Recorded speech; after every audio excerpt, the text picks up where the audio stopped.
What happens when you make a decision is you're splitting off onto a new timeline. You could have said no, but you said yes.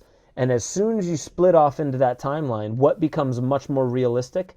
Well, the number one thing that's going to happen because you said yes is this. And so you're starting to actually project your mind to that reality and experience what it is.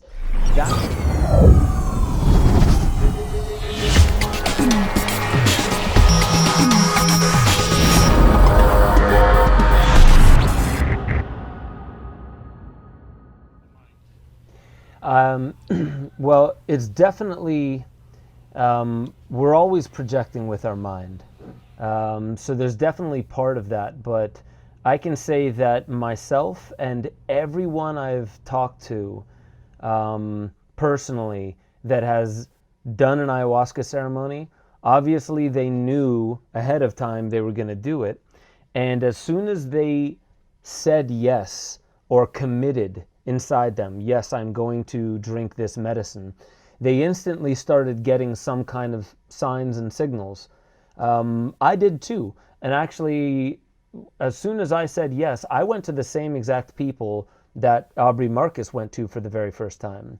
So back in 2000, it was the very beginning of 2008, I went down to Don Robert and Howard Lawler's spot down outside of Iquitos. That was the same spot that Aubrey Marcus had went to.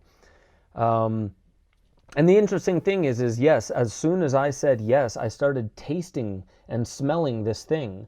I had no idea what it was, and I also didn't think anything of it until I got down to the Amazon and I started smelling. It wasn't just ayahuasca that I was smelling and tasting. It was the ayahuasca and Palo Santo, and I think it was cypress, might have been. But I was smelling what they were putting in the air. I was smelling a moment in time that hadn't happened yet.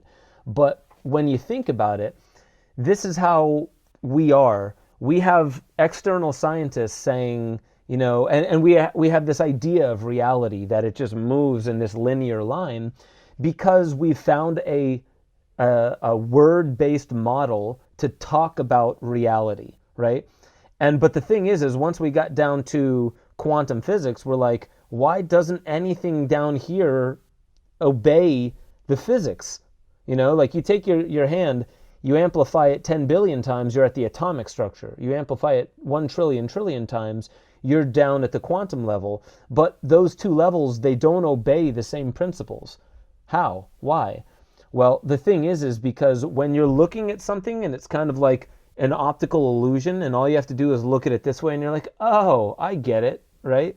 It makes totally different sense. Well, I think that a lot of people who have an experience before they have the experience or they have a premonition, what they're doing is their consciousness is actually tapping into what time and events really are. Because inside consciousness, we know what path we're on, and we know to a high degree of accuracy what events have to unfold for us to continue on our soul path or our mission in this life. So it might boggle the mind when you're trying to put this paranormal experience of experiencing ayahuasca before you experience it just at the moment you say yes, because what happens when you make a decision is you're splitting off onto a new timeline. You could have said no, but you said yes. And as soon as you split off into that timeline, what becomes much more realistic? Well, the number one thing that's going to happen because you said yes is this. And so you're starting to actually project your mind to that reality and experience what it is. That's how it actually makes more sense, because time, space, it doesn't exist like we think it does, but in our smaller, more feeble human understanding, the only way we can understand it is by saying that that's out there. The smaller something is, the farther away it probably is. The louder something is, the closer it probably is. And if it's not right now, then it's either in the past or the future. And if I don't know what it is, then it's the future. And if I do know what it is, and I feel like I've already gone through it, it's the past.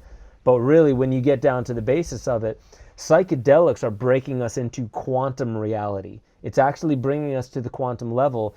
And Stuart Hameroff and Sir Roger Penrose actually have a theory on this called Orc-Or.